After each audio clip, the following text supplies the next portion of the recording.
Most people are prisoners of their emotions. They cry when betrayed, collapse when rejected, and surrender when humiliated.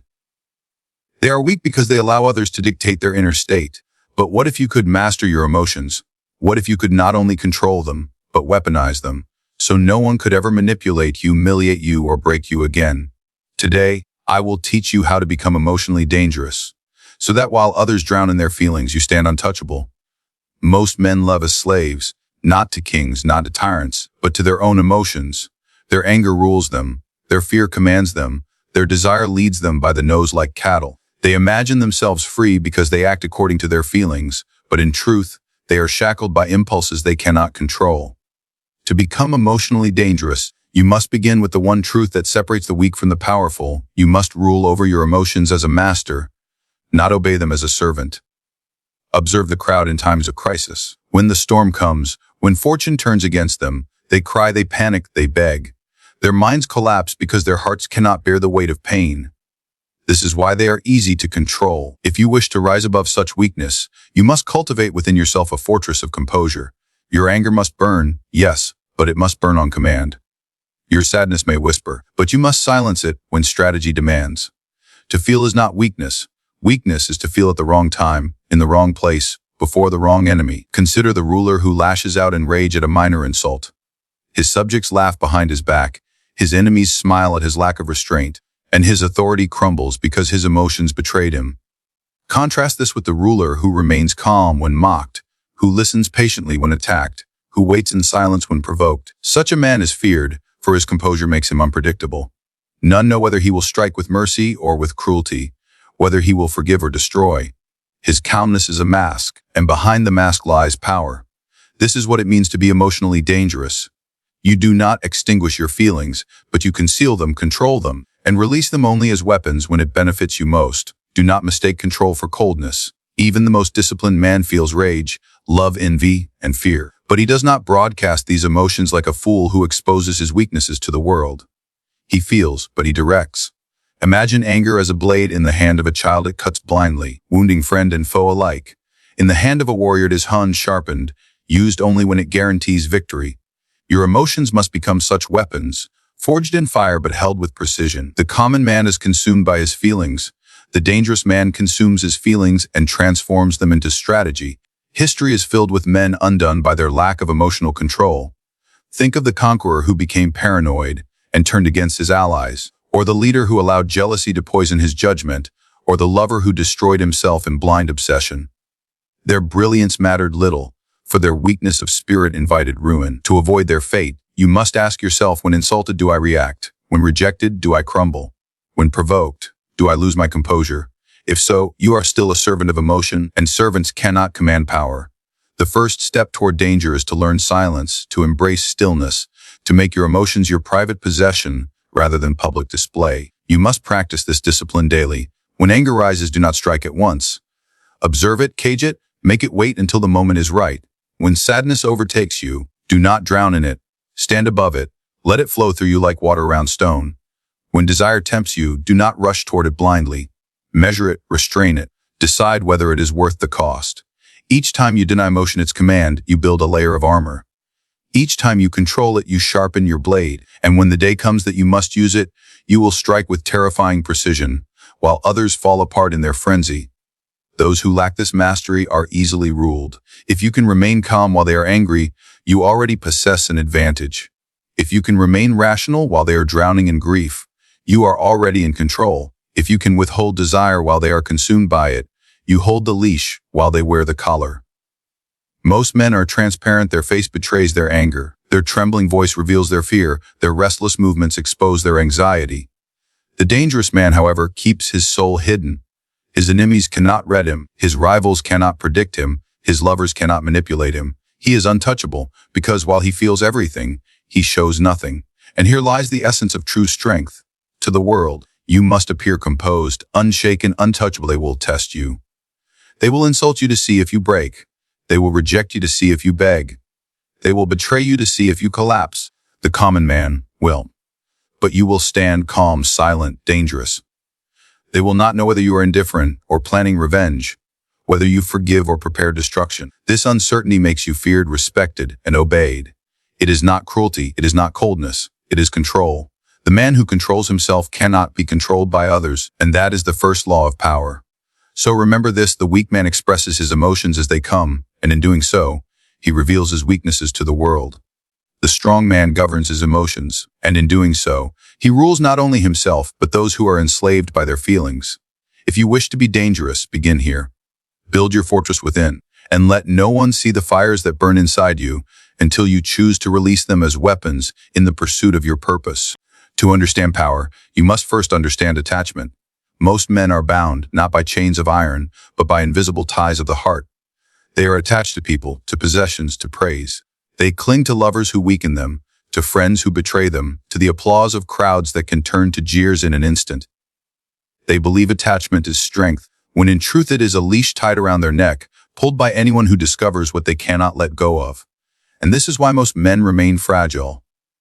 They are prisoners of their attachments. To become emotionally dangerous, you must do what they cannot detach. Detachment does not mean you feel nothing. Even the most disciplined ruler feels affection, desire, loyalty, even love, but he never allows these to command him. Detachment is not the absence of feeling, but the mastery of it. It is the art of holding everything in your hand with the readiness to let it go at any moment, without hesitation, without collapse. Imagine a general who loves his city more than victory. He cannot make hard decisions when his city is threatened. His love blinds him, and his enemy exploits that weakness. Now imagine another general who also loves his city, but is detached enough to burn it to the ground if doing so ensures ultimate triumph. Which man is truly powerful? The one who clings, or the one who can let go when strategy demands? Those who are easily bound by attachment are the most easily broken.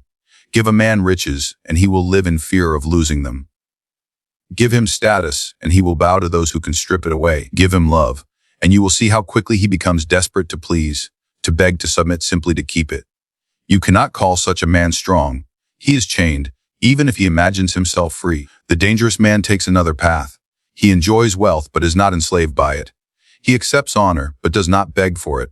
He can love, but he does not collapse when betrayed. He can walk away from anyone, anything, and any situation when it no longer serves his purpose.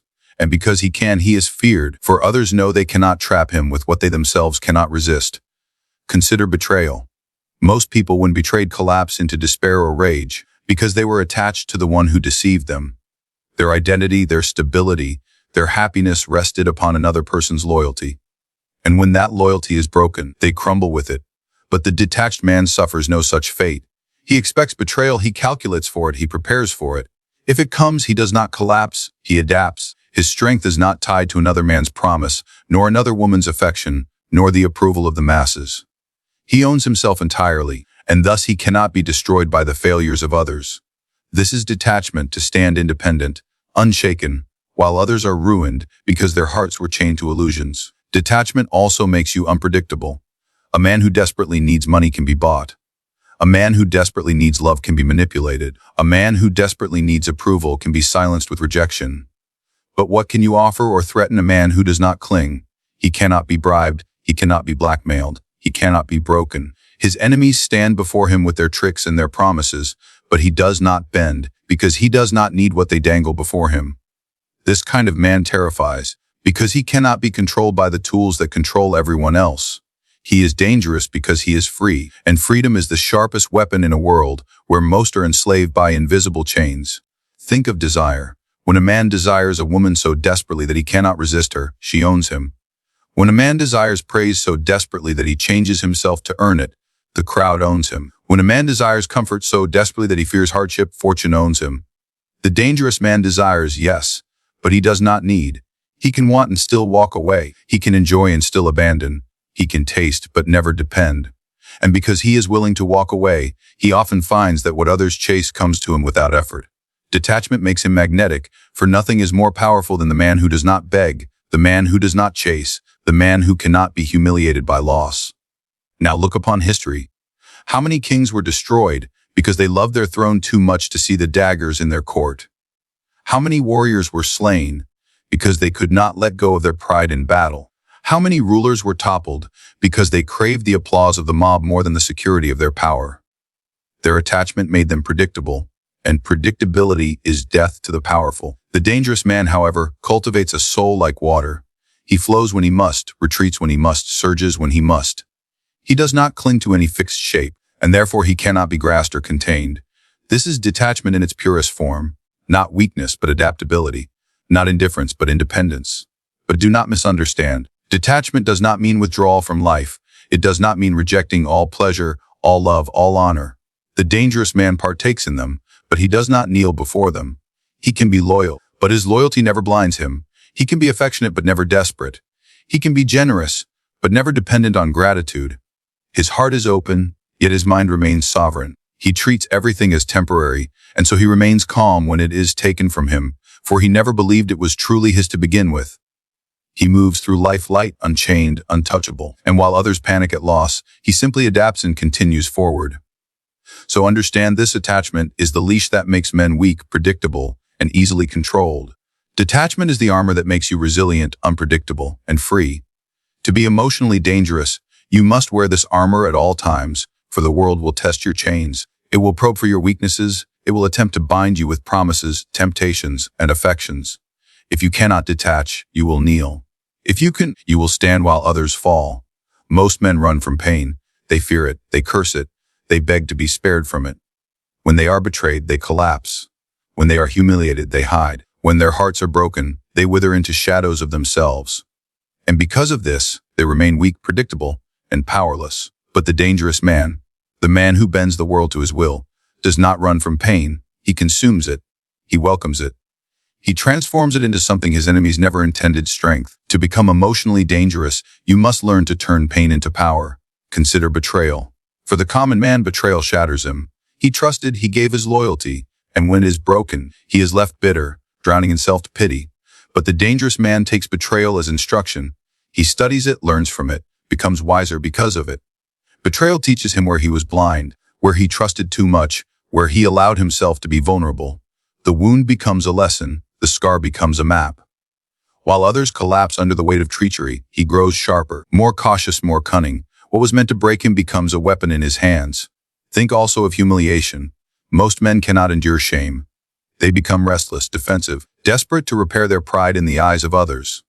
But in their desperation, they only humiliate themselves further, proving how fragile they are. The dangerous man, however, endures humiliation like fire on steel. He absorbs it, allows it to harden him, to forge him into something unbreakable. He does not chase the approval of the crowd, nor beg for their recognition. Instead, he remembers.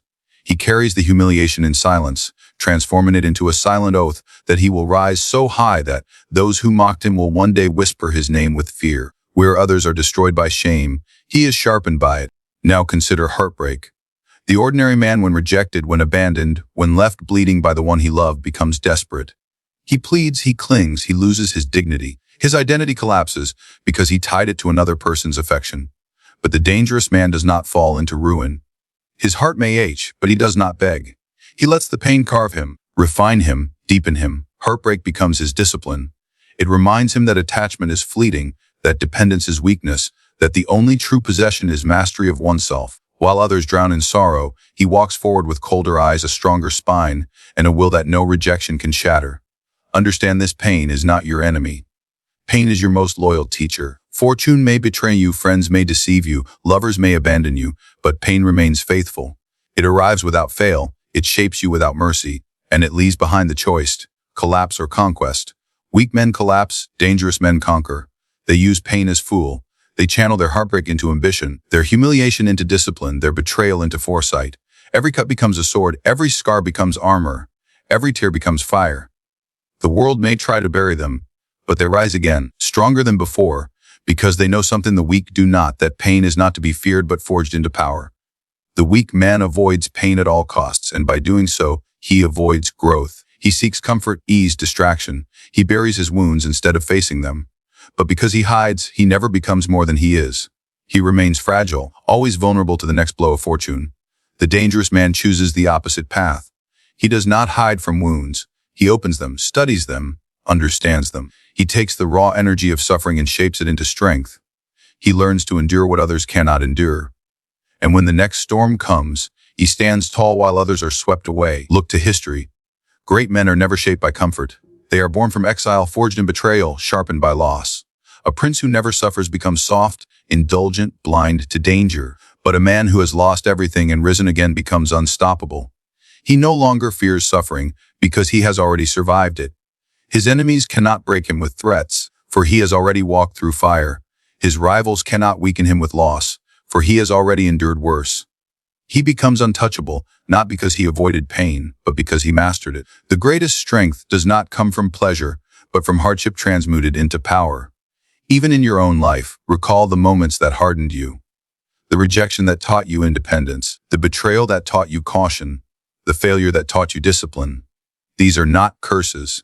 They are gifts, though wrapped in blood and sorrow. If you are wise, you will unwrap them. You will stop asking why pain visited you, and instead ask how it can serve you.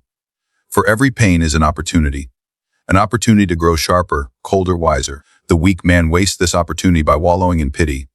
The dangerous man seizes it and forges himself anew. But remember, this transformation is not passive. Pain will not automatically make you strong. It will either destroy you or sharpen you, and the choice is yours. If you drown in self-pity, if you cling to resentment, if you wait for sympathy, then pain will rot you from within. But if you embrace it, dissect it, and transform it, then pain will build you into something indestructible. The world will look at you and wonder why you are calm in suffering, why you are composed in betrayal, why you are unshaken by loss. They will not understand that you have made an oath with pain, that you have sworn to never let it break you, only to build you. So when pain visits you, do not curse it. Do not run from it. Take it in your hands and mold it. Turn it into discipline, into wisdom, into power. Let every scar be a reminder not of what you lost, but of what you gained. And as the weak collapse under the same wounds, you will stand tall, dangerous, unbroken.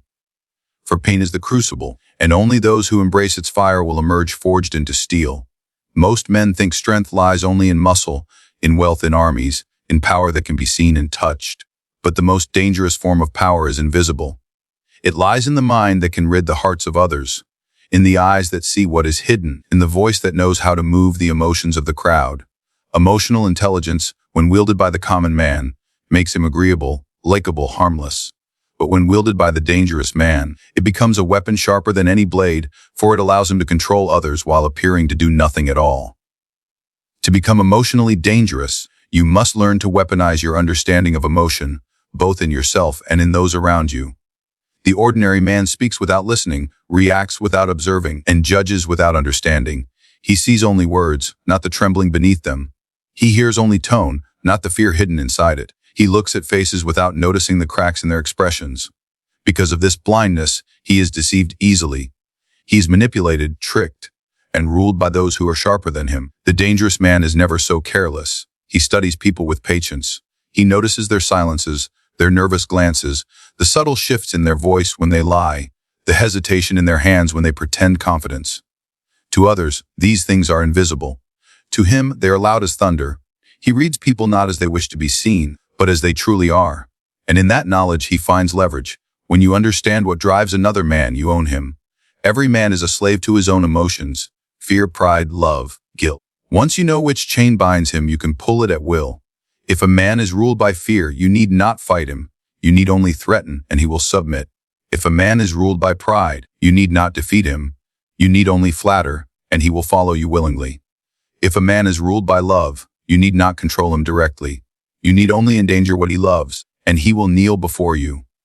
Most men parade their weaknesses in the open, but only those with eyes sharp enough to see them can use them. This is why emotional intelligence is the greatest of weapons. It allows you to conquer without armies, to bend wills without chains, to win battles without blood. But weaponizing emotion requires more than reading others. It requires mastery of your own. The man who cannot control himself cannot control anyone else. If you are enraged, your enemy will manipulate your fury. If you are desperate, your rival will exploit your hunger. If you are insecure, your adversary will prey upon your need for approval. To wield emotional intelligence, you must first be untouchable. Your composure must be so absolute that no insult can shake it, no rejection can weaken it, no flattery can deceive it. When you cannot be manipulated, you become free. And when you are free, you can begin to bind others in ways they cannot resist. Do not misunderstand this power. It is not about cruelty for its own sake. It is about control. The dangerous man does not lash out wildly with emotion. He uses it with precision. He knows when to inspire fear and when to inspire loyalty, when to show warmth and when to show coldness, when to offer mercy and when to withdraw it. He is an actor, a strategist, a master of masks. Others reveal themselves completely, leaving their hearts exposed. He reveals only what he chooses, hiding the rest behind walls no one can breach. He allows others to feel they understand him while in truth they only see the shadows he wishes them to see. In this way, he manipulates not by force, but by illusion. And illusion is far more dangerous than force, for it leaves no trace of resistance. History proves this. The greatest rulers were not merely warriors. They were manipulators of the human soul. They inspired devotion in their followers, terror in their enemies, and awe in the masses, not because of raw strength alone, but because they knew how to play upon the emotions of men as if plucking strings on a lute. They could roast crowds to madness, or calm riots with a gesture. They could bind allies with loyalty, or break rivals with doubt. They could cloak their true intentions behind charm, behind smiles, behind honeyed words, while their enemies lowered their guard, never realizing they were being led to ruin. The blade cuts once. Emotional mastery cuts endlessly, and its wounds never heal. Even in your daily life, this weapon matters. Watch how people speak. Listen to the words they repeat, for they reveal obsessions. Notice the subjects they avoid, for they reveal fear. Observe the people they admire, for they reveal their hunger for approval. Once you know these things, you can push or withhold, reward or punish, guide or mislead. They will think they act freely, when in truth they dance upon strings you have tied around them. This is how power is wielded silently, invisibly, with elegance that brute force can never achieve. But remember this, the same weapon you wield can be turned against you if you are careless. This is why you must never reveal too much of yourself. Guard your fears, for if known they can be used against you. Guard your desires, for if exposed they can be manipulated. Guard your weaknesses, for if seen they can be exploited. Build walls around your heart, and let no one breach them. The world must not know what moves you. If you laugh, let it be intentional. If you rage, let it be calculated. If you weep, let it be for strategy, not weakness. The less they know of your true emotions, the more invulnerable you become. And in your invulnerability lies absolute control. So understand this truth. The ordinary man may live and die at the mercy of his emotions, and at the mercy of those clever enough to manipulate them. But the dangerous man lives above them, observing, calculating, controlling. He reads others as if their souls are written upon their faces, while he remains unreadable, untouchable, impenetrable. He bends hearts without them realizing. He directs minds without them resisting. He leads crowds without them knowing they follow. This is the highest form of power. Not to strike with force, but to move with influence, to rule without appearing to rule, to command the emotions of others while never surrendering your own. And when you can do this, you no longer merely survive in this world, you own it. You have now seen what it means to become emotionally dangerous. To master your emotions so they serve you instead of enslaving you. To detach from the chains of attachment so you can never be broken by loss. To turn every wound, every betrayal, every humiliation into a weapon of strength, and to wield emotional intelligence not as a tool for kindness, but as an instrument of control over yourself and over others. This is not the path of the ordinary man. This is the path of the rare, the feared, the untouchable. The world belongs not to those who feel deeply and crumble, but to those who feel deeply and yet remain unshaken. If you can embody these truths, then no enemy can truly wound you, no betrayal can destroy you, no storm of emotion can ever bring you to your knees. You will stand where others fall, calm where others panic, unbroken where others beg. And in that stillness, that control, that silent and dangerous composure, you will find the kind of power that bends the world itself around you.